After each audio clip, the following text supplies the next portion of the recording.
You don't mind sitting with the little ones, do you? My mother said casually. I walked out of Christmas dinner. A year later, they finally saw me. Not really, not the actual me. Christmas dinner was supposed to be like any other family gathering. Uncomfortable but manageable.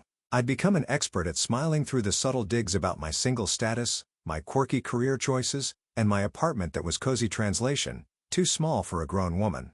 I prepared myself for all of it. What I hadn't prepared for was being asked to sit at the kids' table. Mom said it casually while arranging crystal glasses on the dining room table. The good china gleamed under the chandelier, place cards written in my sister-in-law's perfect calligraphy. None with my name. Alice, honey, you don't mind sitting with the little ones, do you? We're short on space at the adult table with Logan's new in-laws joining. My hands froze midway through arranging the silverware she'd asked me to set out. Around us, the house buzzed with activity. My brother Logan and his wife Helen were in the kitchen laughing over wine. My other brother David was showing off pictures of his newborn to our aunts and uncles in the living room. You want me to sit at the kids' table? I repeated, certain I'd misheard. I'm 28. Mom didn't even look up, just adjusted a napkin with practiced precision. It's just for dinner, sweetie. Besides, someone needs to keep an eye on the younger ones. The wooden chair beside me suddenly seemed essential for support. I gripped its back, my knuckles whitening. All around me was evidence of my invisibility. The family portraits where I was positioned at the edge, easy to crop out. The group conversations that flowed around me like I was a rock in a stream. The way my job as a graphic designer was a cute hobby while my brothers had real careers. I wasn't a child. I had a successful freelance business, a downtown apartment and clients who respected my work. Yet, here in this house, I was perpetually 13 years old. No. The word came out small, but firm. Mom finally looked up, her expression shifting from distraction to confusion. What's that, dear? I said no. My voice grew stronger. I'm not sitting at the kids' table. Mom's laugh was dismissive, a sound I knew too well. Don't be dramatic. It's not a big deal. But it was.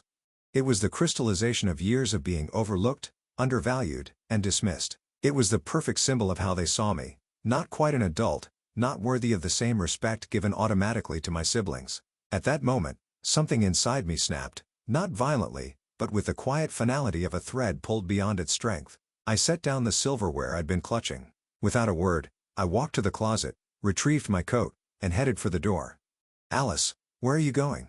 People will be sitting down to eat in 20 minutes. I didn't answer. The crisp December air hit my face as I stepped outside, a shock that seemed to wake me from a long sleep. Behind me, I heard my mother's voice rising in confusion, then irritation. I got into my car, turned the key, and drove away from the house I'd grown up in, feeling strangely calm. My phone started buzzing within minutes. Text messages from Mom, then Dad, then my brothers, not asking if I was okay, asking when I was coming back, reminding me of my responsibilities, questioning my maturity. At a red light, I opened the family group chat and typed a message I'd been holding back for years. I won't be treated like a child anymore. When you're ready to respect me as an adult, we can talk. Until then, enjoy your dinner. The responses came quickly. Shock, dismissal, accusations of being dramatic, selfish, attention-seeking, my father's stern, "We'll discuss this behavior later, young lady," my sister-in-law. Some people would be grateful just to have family to spend Christmas with. I turned off notifications and drove to a small cafe that was open on Christmas Day. I ordered coffee and sat by the window watching snow begin to fall in delicate swirls. For the first time in years, I felt like I could breathe. My apartment welcomed me with blessed silence. No probing questions about my dating life, no comparisons to more successful cousins, no reminders that my biological clock was ticking.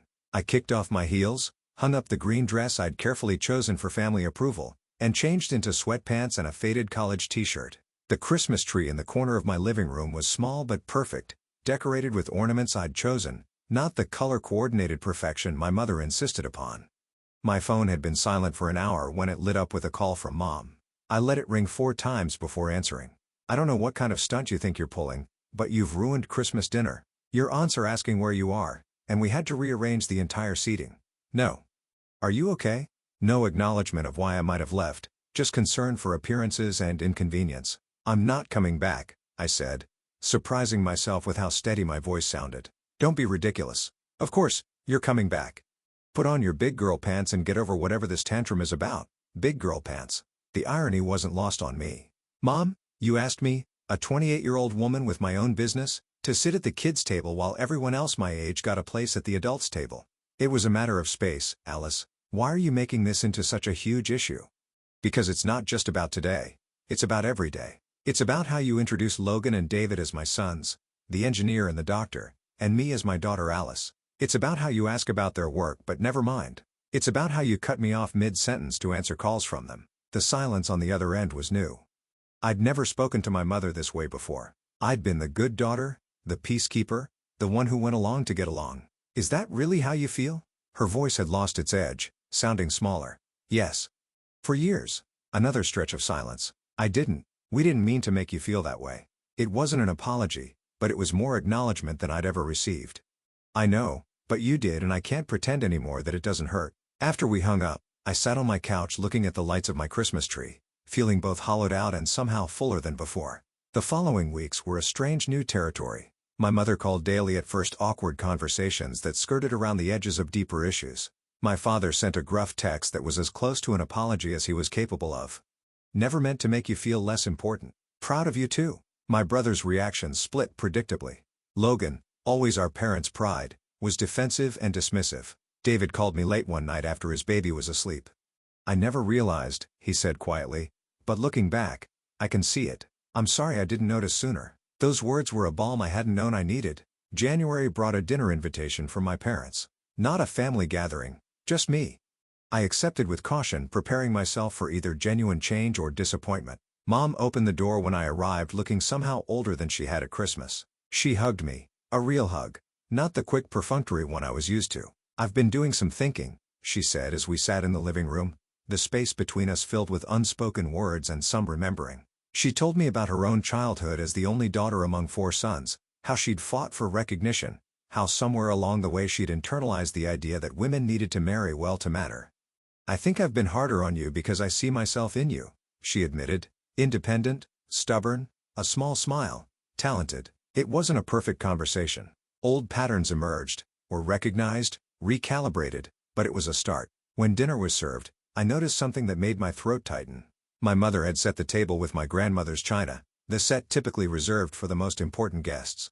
My parents made efforts, sometimes awkward, but sincere, to show interest in my work. Mom asked for my help redesigning her garden club's newsletter, a small gesture that acknowledged my professional skills. Not everything changed over professional skills. Not everything changed overnight.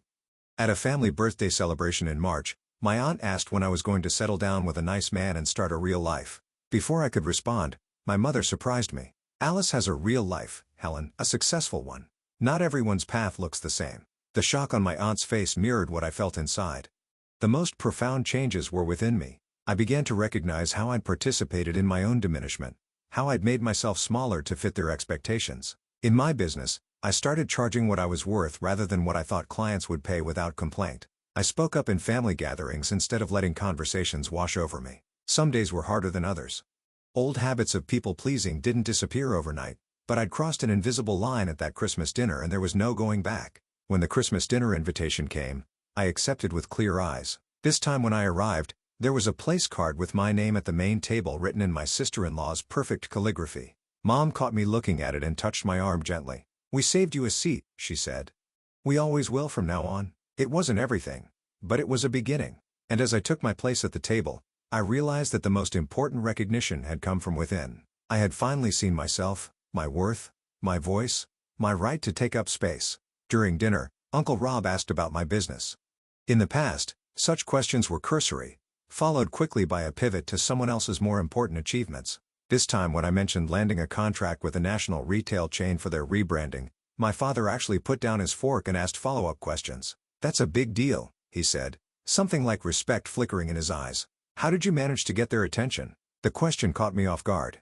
I'd prepared my usual abbreviated answers, the ones that wouldn't bore them or take up too much family time. Instead, I found myself explaining my marketing strategy, the portfolio I'd put together, the presentation that had won them over. My mother leaned forward, actually listening. "You did all that yourself without a team?" I nodded, feeling a strange mix of pride and lingering sadness that this was somehow surprising to her.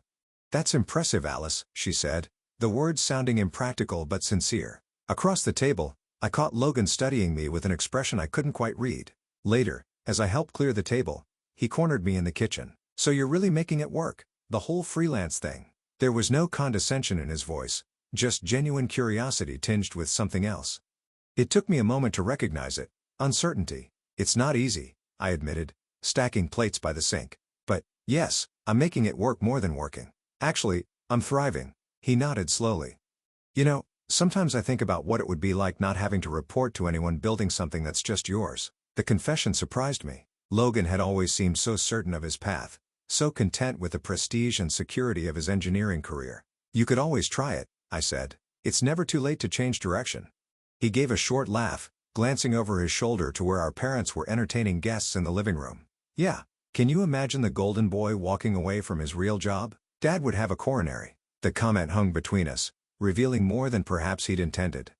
I wondered, not for the first time, if the family's expectations had been a burden for my brothers too, just in different ways. Later that night, as guests began to leave, my mother pulled me aside. There was something tentative in her manner, a quality I rarely associated with her. I've been thinking about what you said last year, she began, smoothing an invisible wrinkle from her blouse, about how we introduced you versus your brothers. I waited, giving her space to continue.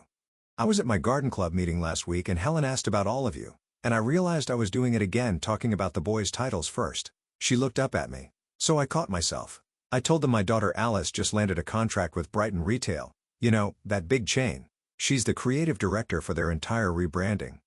My throat tightened, such a small thing, and yet it wasn't small at all. Thank you, I said simply. She reached out hesitantly and squeezed my hand. I'm trying, Alice. I don't always get it right, but I'm trying. Then David's wife Claire called me one afternoon. I need your professional opinion, she said without preamble. We're redoing the nursery for when Emma moves to a big girl bed, and honestly I'm lost with all the design options. I nearly dropped my phone in all the years I'd known Claire. She'd never once acknowledged my professional expertise. Her home was a showcase of expensive designer pieces carefully selected to impress and intimidate. You want my help with Emma's room? I repeated, certain I'd misunderstood. If you have time, she said, a new note of respect in her voice. David mentioned that collection of children's book illustrations you did for that hospital wing. They were beautiful, Alice. I had no idea you could do work like that. The project became a bridge between us. Weekends at their house, sketching concepts while Emma toddled around us. Coffee with Claire that turned into actual conversations rather than polite small talk. Learning that beneath her perfect exterior was someone with her own insecurities, her own struggles to fit the mold my family valued so highly. I was terrified of your parents when David and I started dating, she confessed one afternoon as we painted clouds on Emma's ceiling. Your mother kept mentioning David's ex, the one who became a pediatric surgeon. I felt like I was being measured against some impossible standard. I looked at her in surprise.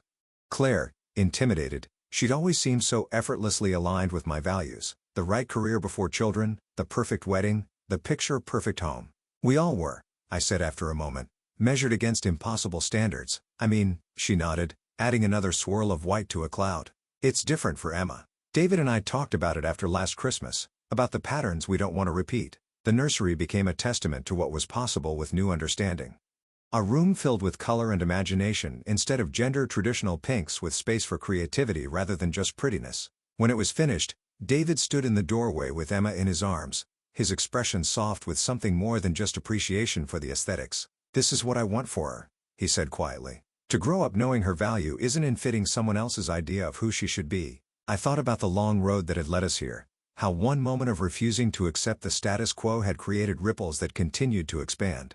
Summer brought an unexpected crisis. Dad had a minor heart attack during a golf game. Minor being the doctor's assessment, not how it felt to any of us. The family converged on the hospital, old patterns threatening to re-emerge under stress. Mom was barely holding it together, oscillating between barking orders and moments of terrified silence. Logan immediately took charge, speaking with doctors, making decisions about care. I found myself slipping back into my familiar role, the quiet support person, there to get coffee and make calls but not to take up space or assert opinions. But as the hours stretched on in the cardiac waiting room, I caught myself falling into that pattern and made a conscious choice to step forward. When the cardiologist came to discuss treatment options, I asked direct, informed questions alongside Logan. When decisions needed to be made about recovery care, I offered concrete suggestions. Mom looked at me with something like surprise when I firmly redirected a conversation about Dad's aftercare that was happening around her rather than with her. This affects you most directly, I told her. What do you think would work best? Later, as we sat together in the hospital cafeteria, she said quietly, when did you become so capable? The question could have stung, but I understood it wasn't meant as an insult. I've always been capable, Mom. I just stopped hiding it. She considered this, turning her coffee cup in slow circles. I was so scared today. Still am, but watching you and Logan work together to handle everything, it helped. That's what family does, I said. Real family, we show up as our full selves and support each other without keeping score or assigning roles. Dad's recovery became another opportunity for reshaping our family's dynamics. I took 2 weeks off work to help at my parents' house, not out of obligation but choice. My mother and I found a new rhythm, sharing responsibilities without the old hierarchy that had placed her control against my compliance. One evening, as Dad napped in his recliner and Mom took a rare moment for herself in a bath, I sat on the porch swing watching fireflies emerge in the summer twilight. Logan joined me, 2 glasses of iced tea in hand. "Remember when we used to catch those in jars?" he asked, handing me a glass. "And Mom would make us let them go because keeping them was cruel," I added, smiling at the memory. We swung in comfortable silence for a while. The creaking of the chains, a familiar soundtrack from childhood. "I've been thinking about what you said at Christmas," he finally said, "about changing direction." I glanced at him, waiting. "I'm starting a consulting business on the side using my engineering background, but on my terms." He looked almost embarrassed. "I've been planning it for months, but didn't know how to tell everyone." "Why not?" He shrugged, but it wasn't casual. "Afraid of disappointment, I guess, of not meeting expectations." I understood then that my brothers had carried their own versions of the burden I'd felt, different manifestations, but the same root, the fear of being seen as less than what our family expected, the fear of losing approval. "For what it's worth," I said, "I think it's great and I'm pretty good at branding if you need help with that." His smile was genuine, relieved. "I was hoping you'd say that." By the time the leaves began to change again, my relationship with my family had evolved into something I wouldn't have recognized a year earlier. Not perfect, there were still moments of frustration of falling back into old patterns, but fundamentally changed. Dad's health scare had softened some of his harder edges. During a family dinner, he actually asked my advice about modernizing the family insurance business's online presence. "Your mother showed me that Brighton retail website you designed," he said gruffly. "It's got, what do you call it, user experience. That's what our site needs." Coming from him, it was more than acknowledgement of my skills. It was an admission that I had expertise he valued, that I could contribute in ways he respected. The project became an unexpected space for connection. Working together, I saw him not just as my father, but as a man who'd built something from nothing, who took pride in his work just as I did in mine. He saw me not just as his daughter but as a professional with insights he hadn't considered. "You know," he said one afternoon as we reviewed the prototype I'd created, "you remind me of my father sometimes." He had that same creative streak, could look at problems sideways and see solutions nobody else did. It was perhaps the highest compliment he could give, comparing me to the grandfather I'd adored, the man whose entrepreneurial spirit had built our family's foundation. I thought about the upcoming holiday, the invitation on my counter for Christmas dinner at my parents' house. There would still be challenging moments, old hurts that might resurface, patterns not fully broken. But we were all trying now, seeing each other more clearly, making space for authenticity rather than performance. My phone chimed with a text from my mother, "Just confirming you're coming tomorrow, your place card is ready." Such a simple message, but it carried the weight of recognition of being seen. I typed back, "I'll be there." And once you see yourself clearly, it becomes easier for others to see you too.